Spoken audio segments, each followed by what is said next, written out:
Austin, following up on the mini pod that you did on Joel Embiid, what type of haul would Embiid get considering he just won MVP, but also has a lengthy injury history and will only want to go to a top team to win? Who would be interested, and not just anyone besides the Nuggets? Look, this is complicated. I will say there's value in the team making this decision before the player. And we saw it with Rudy Gobert and Donovan Mitchell, where it didn't get to a point where either of those guys requested a trade. I'm not sure Rudy Gobert ever would have had the prestige to do so. Could you see a scenario where the team that trades for Joel Embiid gets less than the Jazz got for Rudy Gobert? Absolutely.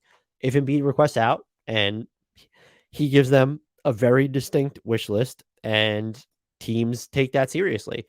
It's a little different here because he's not on the same yet anyway. Like, he's not on the same aging curve as Damian Lillard. We're talking about someone, yeah, he has his injury history, but he is younger. I think he even 30 yet? I'm gonna have to change my seat. I'm getting used to this new mic positioning at the moment, which I'm probably going to change. I don't know that I love seeing the stand in the way of everything. Yeah, he's 29. He turns 30. So next year's only his age 29 season. He's already won an MVP. He plays both ends of the floor here. That's like, it's going to be an easier sell, even if he doesn't want to be on your team, especially because, or in theory, doesn't want to be on your team. Because if you move him now, and that's what I'm kind of operating on the assumption, you have 3 guaranteed seasons with him left. And then there's that 4th-year player option in 26, 27.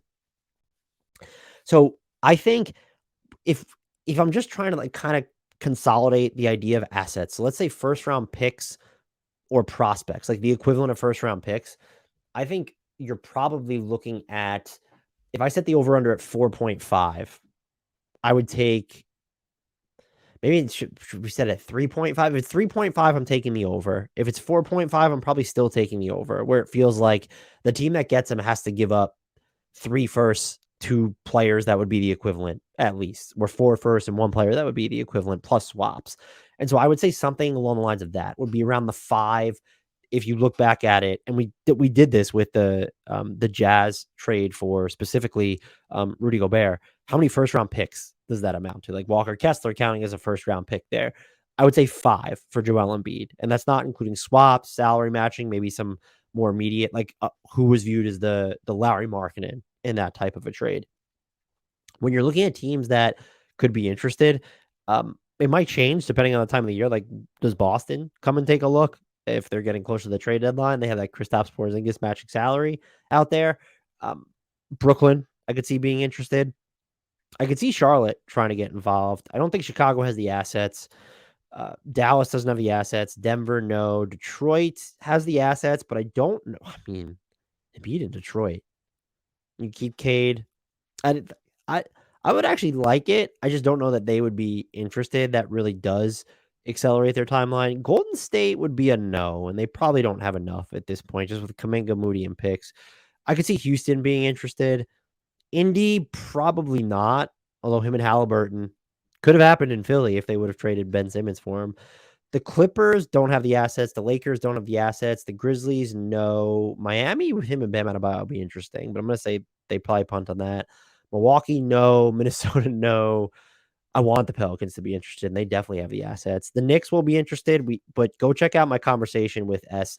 Barahini from SDPN Sports about why we kind of think that their assets are losing some of their luster. They're not saying they don't have assets, but if you believe that the Knicks are going to be good, their own first-round picks have declined in value moving forward. OKC should be interested. Phoenix doesn't have the assets. Portland, like that would have been if Embiid was available before this whole Damian Lillard stuff. Would you have traded Scoot and Shaden Sharp and picks for Joel Embiid? I don't think they'd be interested now. Sacramento wouldn't be interested. I would love for the Spurs to be interested, but that would just not be their MO, which just wouldn't be. Toronto, build something around OG and Seattle. Like, would you give you wouldn't give a Barnes for KD. I don't think you would for Embiid. That might be a sleeper team there. Utah's not going to be interested probably just with the way Ainge uses timeline, and they have Kessler in there. And so I don't know if going all in on Embiid makes the most sense when you have question marks aside from Lauri Markkanen and basically everywhere else in the roster. And then Washington, no. So I would say if I had to narrow it down to the 5 most aggressive teams in the Embiid sweepstakes, I would say I think Brooklyn would be one of them. The Knicks would be one of them. That's 2.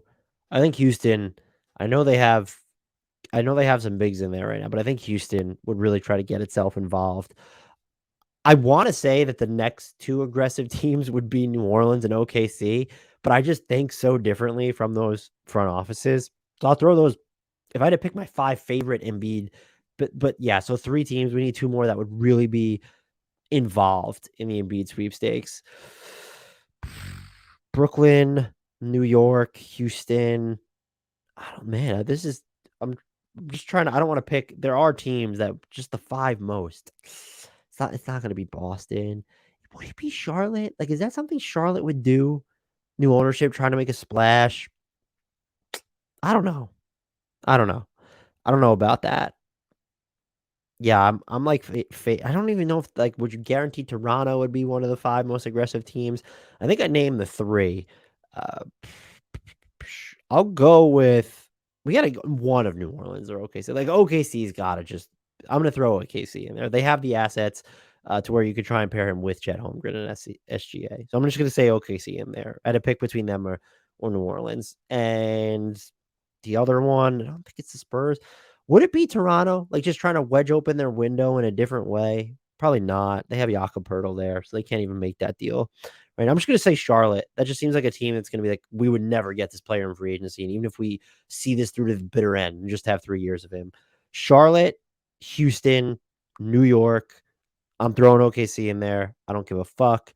And Brooklyn would be the 5 teams I think would be most aggressive. Now, the 5 teams that I would want to be most aggressive, the Knicks for sure. We can keep them on there. OKC, New Orleans. It just feels like such a eclectic and eccentric group that we would end up seeing. Detroit, I want to see Detroit do it. Jalen Duren's nice and they have other bigs, but no, like I want to see Detroit do it. And then what other team I want to see go after Embiid? That might be I don't want to. Is it might have default to Brooklyn? Chicago just doesn't have the asset juice. Could I talk myself now? Golden State's offer I don't think would be good enough. I might just stop at those 4 teams. It'd be really funny if Memphis was just like, fuck it, we're gonna try and pair him with Triple J. That seems too tough though. Orlando, no. This is tough. If I had to pick a 50, the Spurs. Yeah, let's go with the Spurs.